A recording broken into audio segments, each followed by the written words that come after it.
What's up, my dudes? Mark II is still down, but that doesn't mean we don't have other things we can work on. Meanwhile, we wait on parts. So this is what comes with the kit. You have the air hoses that will go to each corner of the car. The cups themselves, I am going to be putting on 4, 1 on each corner. You can order this with just 2 cups for the front, but the problem with that is, let's say this is a car. This right here is the front of the car. If you only put them on the front, yeah, you'll raise the front, but guess what happens to the rear? It angles it down and you could be dragging bumper. So I'd recommend getting the 4 instead of the 2. And in this box, we have the valve that will be controlling the air going to the front and another one for the rear.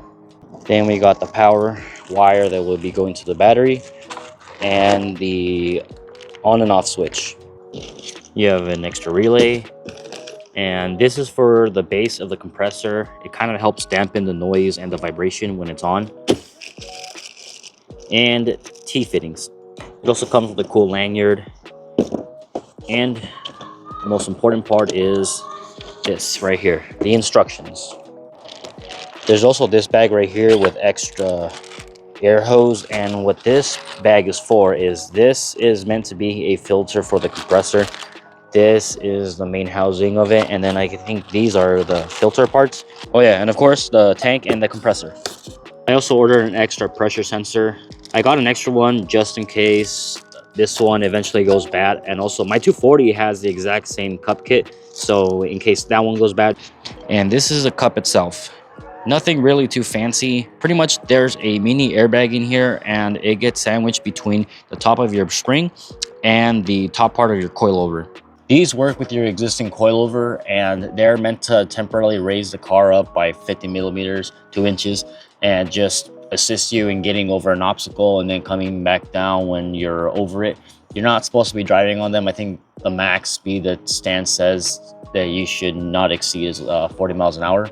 And since this works with your coilovers, if you happen to get an air leak, your cups won't work, but your coilover still will. So you'll be perfectly fine to still be driving around. And there's 2 things you need to find out before you make your order, and that is the spring ID that you're running and the diameter of the shock right here. I have a caliper right here, and mine is 20 millimeters. Mine uses 20 millimeters in the front and in the rear, so that was super easy for me. But yeah, you need to go on your car and measure that out. A big problem that I have with this car is that since it's so long that by the time that half of the car is already off the driveway, the rear end is still on the driveway, and because of that, it always pushes the bumper up and knocks the bumper loose.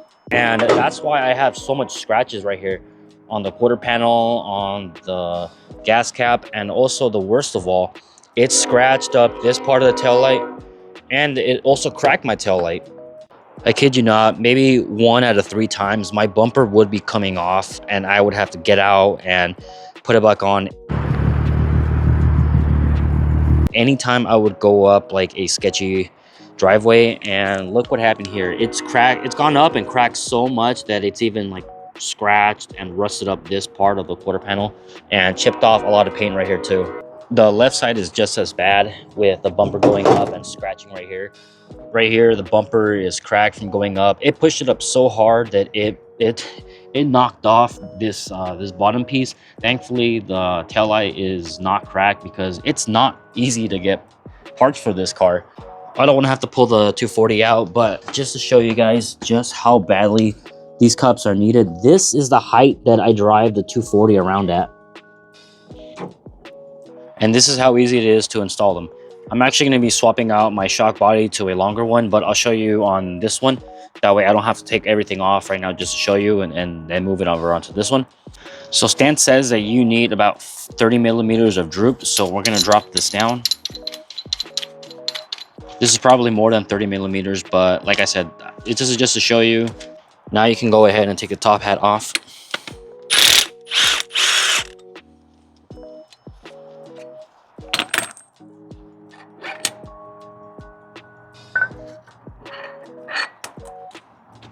Then we're going to put our cup on. And the top of here should be flush with the top of the cup. And then you can start putting the top hat back together.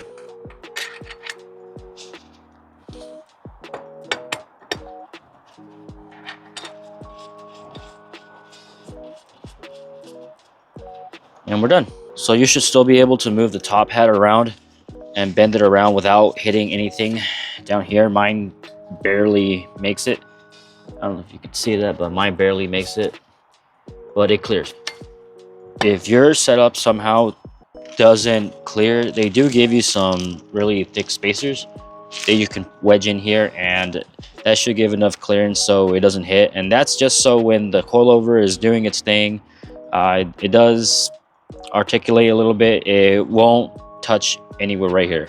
So here's a quick tip. If you have never worked on coilovers before, or if your coilovers are really complex and has a lot of parts to it, and you forget what goes where, what stacks on first, what stacks on last, make sure that you don't take apart the other side. That way you can use it for reference.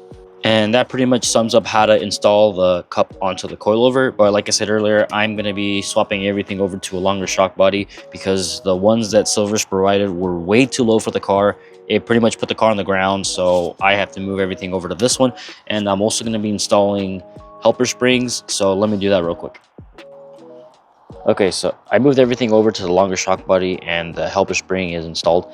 And that washer that I mentioned that will help space out the top hat, it actually goes here, but you do have to lower the cup a little bit. I don't know if you can see the space that it takes up, and pretty much just helps the cup go down a little bit and gives you that much more room for clearance. Cool, now we're ready to move on to the tank and compressor install, and this is where you're gonna have to get a little bit creative because not everybody's interior space is the same. So let's look at what I have going on in the trunk of the Mark II. Don't mind the mess of wires right now, but my battery sits right here to the right, and my amp used to be facing like this, like left to right, and in front of it right here I had my little 10-inch sub. But I think I can get the tank to fit like this. It fits in right now, so let me see if I can get this mounted properly. I do have some open space in the quarter panel right here and right here on this side, but right here I put my little like emergency jack. I actually do carry a jack in here, and I also carry a full spare, so I can't put him here. And for the compressor, I know this may seem sketchy, but I think I'm going to loop the hose and riv nut it upside down. And that's because I use my trunk a lot and I need the space, and the more space I can have here, the better. I've seen some people's setups and they sometimes have the tank like dead center in the middle and pretty much makes their trunks useless.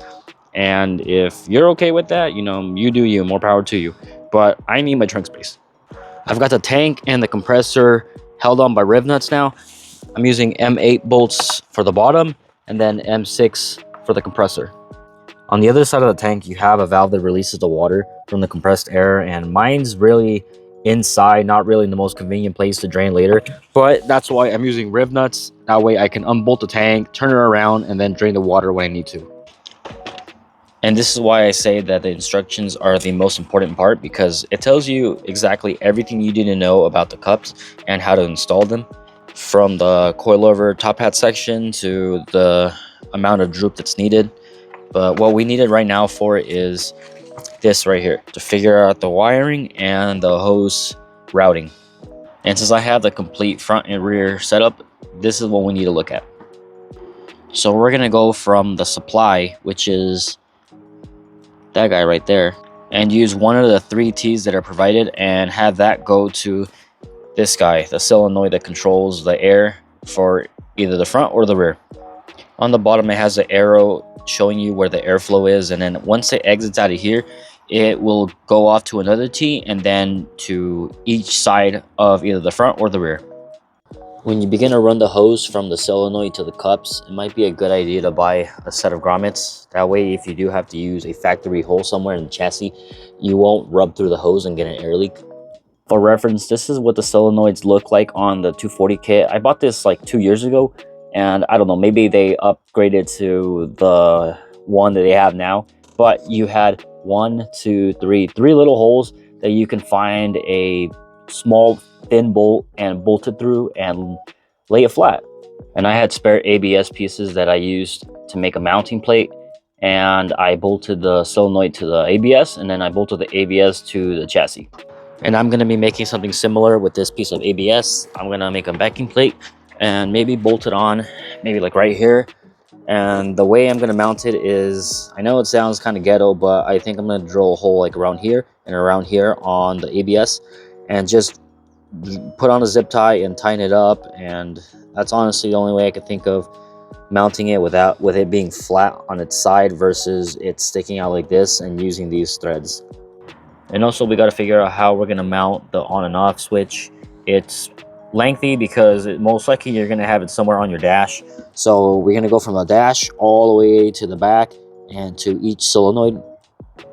This car has already had some switches at some point. We got one right here, and then we have one right here, and we have one free open space right here. But I don't really like the look of all these switches being here, and especially since they're not being used, I kind of don't want to waste this right here.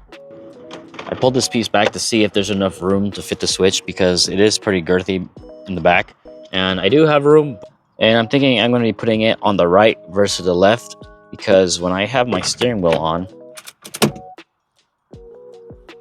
this gets in the way, and this is kind of a little more open and free, and I got to be able to go from the steering wheel to the button.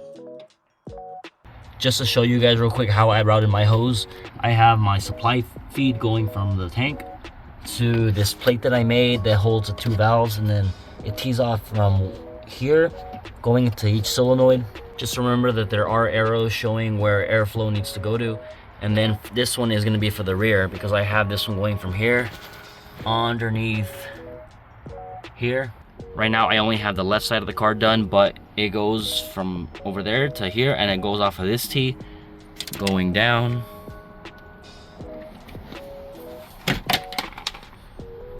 and through my floor. And once it goes through the floor, I made sure to check that there's no way that it could get snagged or it's close to the exhaust or any moving suspension parts, or it gets pinched by the subframe, and it goes through there. In between the chassis and the subframe, I gotta put a zip tie on there to make sure it doesn't move and rub, and it goes up to the cup. And something that you gotta watch out for is making sure that once the wheel is on, that the inner part of the wheel isn't spinning and rubbing on this hose.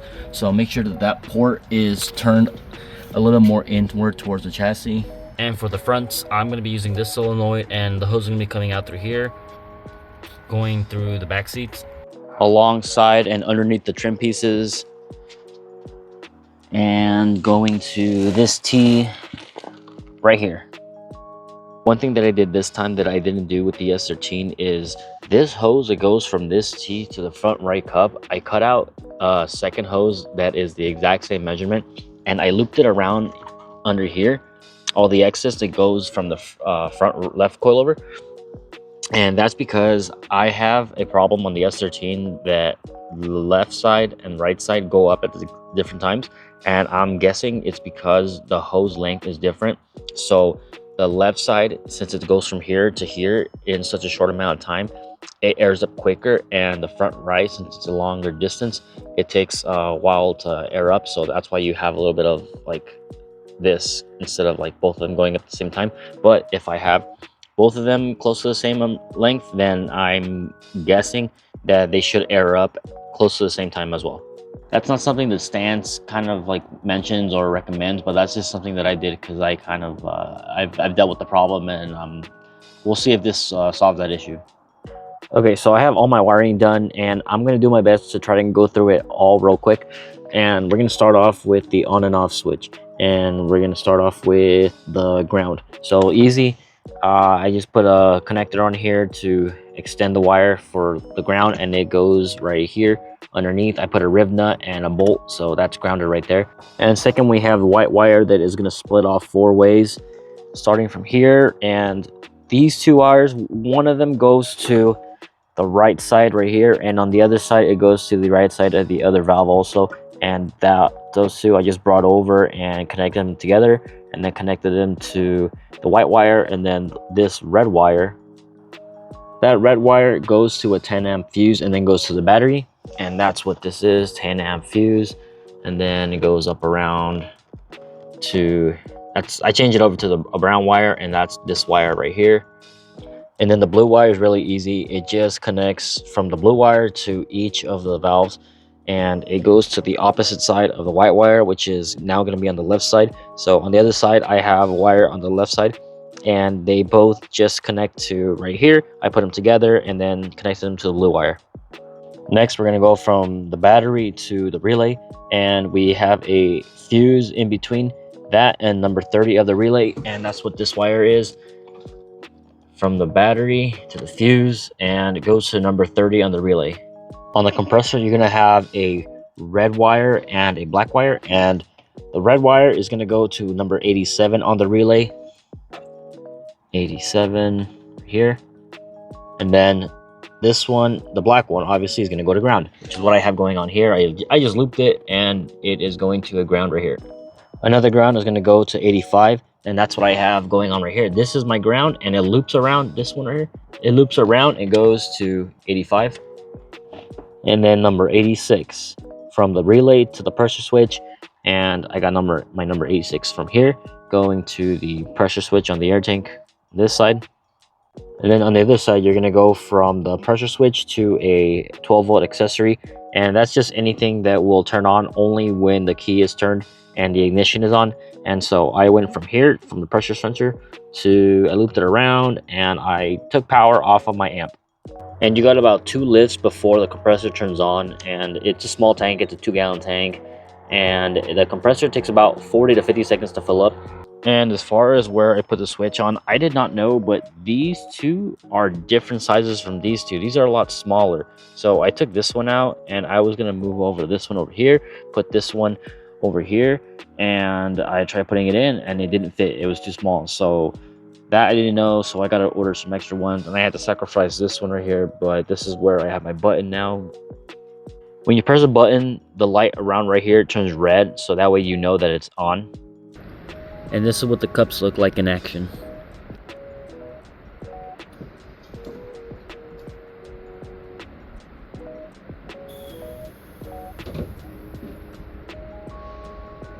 Now, why should you install a cup kit on your car? And well, there's really no reason not to, especially if you have an expensive kit or your area has really bad roads. I mean, I use these cups on just about everything. I don't think I'd be able to drive anywhere on the streets without them, because I use them for everything. The driveways, speed bumps, potholes, railroads. I've slowed down and aired up on the freeway, so they've saved me on a number of occasions. They've also helped me get unstuck whenever I do go off at the track. I just air up, and I mean, if you've ever been to Apple Valley Speed, you know how bad the dips are. If any of your wheels go off, you're getting beached. But no, you air up and it helps you get out, no problem.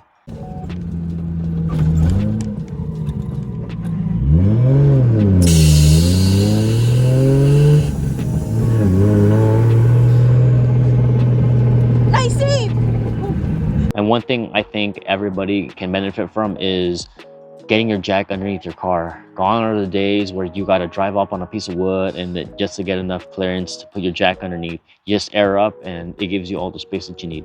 So hopefully after watching this gives you guys the confidence to take the job on yourselves. And I mean, I'm not sponsored by Stanceparts, but I mean, it would be cool if they want to reach out to me.